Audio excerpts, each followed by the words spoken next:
और अब हम आपको फ्लाइंग कार की एक शानदार लॉन्ग ड्राइव पर लेकर चलेंगे। 28 जून को स्लोवाकिया में फ्लाइंग कार के एक प्रोटोटाइप ने पहली बार एक इंटरसिटी फ्लाइट पूरी की है। एक शहर से दूसरे शहर गई है। सरल शब्दों में कहें तो इस कार के जरिए हवा में एक शहर से दूसरे शहर की उड़ान भरी गई, जिसमें इस कार को 75 किलोमीटर का सफर तय करने में 35 मिनट का समय लगा। सबसे पहले आपको इस फ्लाइंग कार की ये अद्भुत उड़ान पर हम लेकर चलते हैं।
यानी एक ऐसी कार है जो शहर की सड़कों पर भी चल सकती है और फिर हवाई जहाज की तरह उड़ भी सकती है। और यही तो आप कल्पना करते थे। आप जब ट्रैफिक जैम में फंसते हैं तो कई बार आपके मन में ये सवाल आता होगा कि काश मैं इस ट्रैफिक जैम से ऊपर उड़कर निकल जाऊं।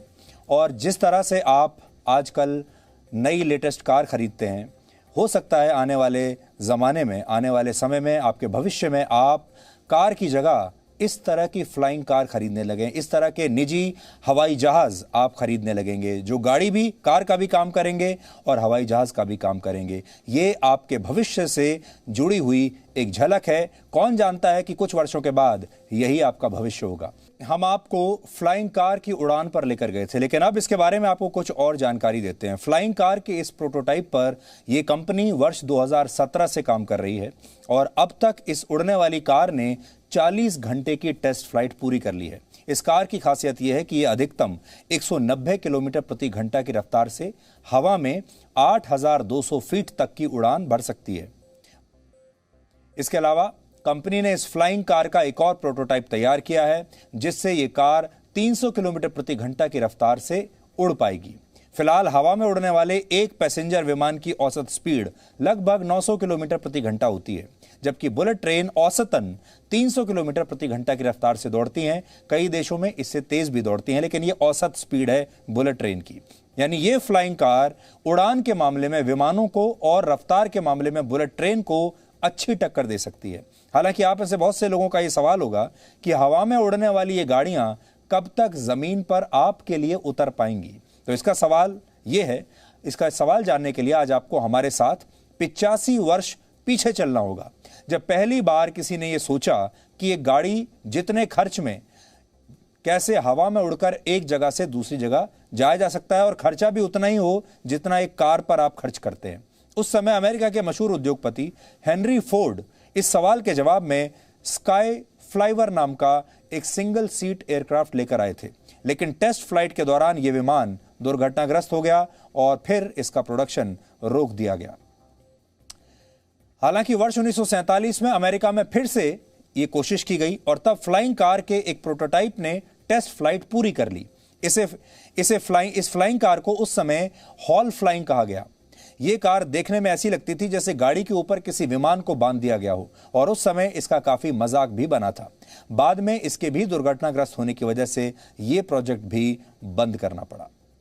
फिर 1949 में भी एक और कार आई जो देखने में बड़ी आकर्षक थी और ये उड़ भी सकती थी और सड़क पर भी दौड़ सकती थी। इसे दुनिया की पहली प्रैक्टिकल फ्लाइंग कार माना जाता है और इसे बनाने वाली कंपनी ने इसके 6 प्रोटोटाइप तैयार किए, लेकिन फिर कुछ और खामियों की वजह से ये कार भी लोगों तक कभी पहुंच नहीं पाई। इस दौरान कई और कंपनियों ने फ्लाइंग कार्स बनाई, लेकिन किसी भी जमाने में यह फॉर्मूला हिट नहीं हो पाया। हालांकि हर दौर में उड़ने वाली कारों की तस्वीरों ने लोगों को अपनी तरफ आकर्षित जरूर किया और इन्हें बनाने वाली कंपनियों को इससे काफी लोकप्रियता और फंडिंग भी मिली। आज भी आपको ये तस्वीरें बहुत अच्छी लग रही होंगी। आज भी लगभग ऐसा ही हो रहा है। स्लोवाकिया की जिस कंपनी ने उड़ने वाली इस कार का टेस्ट किया है, उसमें निवेश करने के लिए दुनिया की कई बड़ी बड़ी कंपनियां लाइन लगाकर खड़ी हैं, लेकिन इस कंपनी का कहना है कि उसके पास पहले से ही इस प्रोजेक्ट के लिए काफी पैसा है। आप जब भी किसी ट्रैफिक जैम में फंसते हैं तो आपको लगता होगा कि काश आप उड़कर वहां से निकल सकते। फ्लाइंग कार असल में इसी कल्पना पर आधारित है जिसे कुछ कंपनियों ने धीरे धीरे अब सच करना शुरू कर दिया है। हालांकि आज भी एक बड़ा सवाल है कि ये गाड़ियां कब तक बाजार में आएंगी और अगर आ भी गई तो आम लोग कैसे इन्हें उड़ा पाएंगे, इनके नियम क्या होंगे, इनकी टर्म्स कंडीशंस क्या होंगी, सबसे बड़ी बात यह है इनकी सेफ्टी क्या होगी, ये कितनी सुरक्षित होंगी, क्योंकि आज भी इंसान सड़कों पर तो ठीक से गाड़ी चलाना सीख नहीं पाया और इस वजह से पूरी दुनिया में हर घंटे 150 लोगों की मौत सड़क दुर्घटनाओं में होती है। यानी हम सड़कों पर गाड़ी चलाना ही जब ठीक से नहीं सीख पाए हैं तो फिर हवा में गाड़ियों को उड़ाना कैसे सीख पाएंगे। और सोचिए, भारत जैसे देश में अगर ऐसी कार आ जाए तब क्या होगा, क्योंकि भारत के लोग तो सड़कों पर भी नियम तोड़ने के लिए मशहूर हैं, यातायात के नियमों का पालन नहीं करते। अगर ऐसी कार उनके हाथ में लग गई तो भारत के वो लोग क्या करेंगे जो यातायात नियमों को मानते ही नहीं। आप इस बात की भी कल्पना आज कर सकते हैं। Presenting B News app available on Google Play and App Store. Download it now.